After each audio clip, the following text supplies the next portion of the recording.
You're trying not to think about it too much right at this moment in time. What you're trying to do is conserve as much mental energy as you can, so then when game time hits that you're ready to go, that you've got all your mental energy. Because it's so easy to overthink what might happen, how big an event it is, how big a game it's going to be, and before you know it, you've just been overthinking and working through all scenarios that you might not have to worry about. So I think most of the players will just be very aware of keeping their mind off it, thinking about something else. So then when they get into the middle, then they can access all the skills they've got. What's the key to victory today? You look at the two opening partnerships, the big fast bowlers. What do you see as the key? I think the biggest matchup is the Pakistan quick bowlers against the England top order. Whoever wins that battle will win the game. So because England's powerhouse top order is just so good if they get going. But that's also Pakistan's strength is their fast bowling, especially Shane Shafri in the last game. He started to really find his mojo. After being out injured, it takes a bit of time to sort of get your body aligned, just get everything sort of working in sequence against, and he certainly had that against New Zealand. So he'll be ready to have a go at Josh Butler in particular as well. Shane, you have played against Shaheen and Harris. You think these bowlers can be nightmare for English batters, especially Butlers and Hits?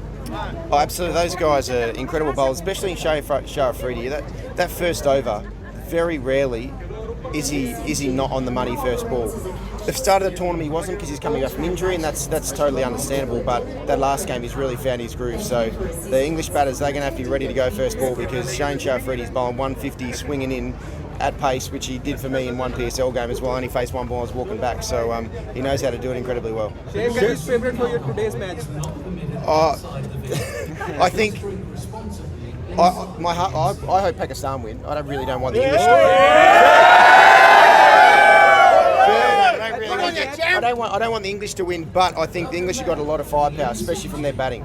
So it's going to be a huge challenge for Pakistan to be able to try and blow through their top order in particular, because they do have a lot of match winners with the bat, more compared to Pakistan. But I'm definitely going for Pakistan. Shane, how would you describe journey of Pakistan in this tournament? They were beaten in first two games. They were on verge of being eliminated. Then suddenly they made a comeback and they are now playing final. How would you describe this whole journey? Well, they were fortunate things fell their way, but that's not just as individuals, that's collectively in tournaments. That's the things that you need falling your way at times to be able to get into those knockout games and then put on a performance like they did against New Zealand. So in the end, when the winner's announced, no one cares what their team's journey is really up until the final. All that matters is how they play in the final. So it's certainly it was a little bit interesting that Pakistan weren't really able to get up and get going, but things fell their way. So that South African game with Netherlands beat South Africa, which no one still really can get their head around that happened, but in the end it meant that Pakistan has had an opportunity to be able to play the game they did against New Zealand, because that was a very, very dominant display.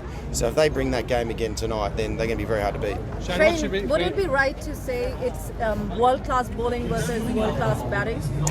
Yeah, it's as simple as that, and that's where the game's going to be won or lost. If the Pakistan quick bowlers in particular can really do some damage in that English top order, then that's their way of being able to win the game. But if they don't, then it's going to be a struggle. Shane, just your take on, I suppose, the massive kind of South Asian crowds we've had at this tournament, the atmosphere. Like, look around here right now. Like, what's it been like for you, and how do you see that in terms of, I suppose, where cricket is going? Well,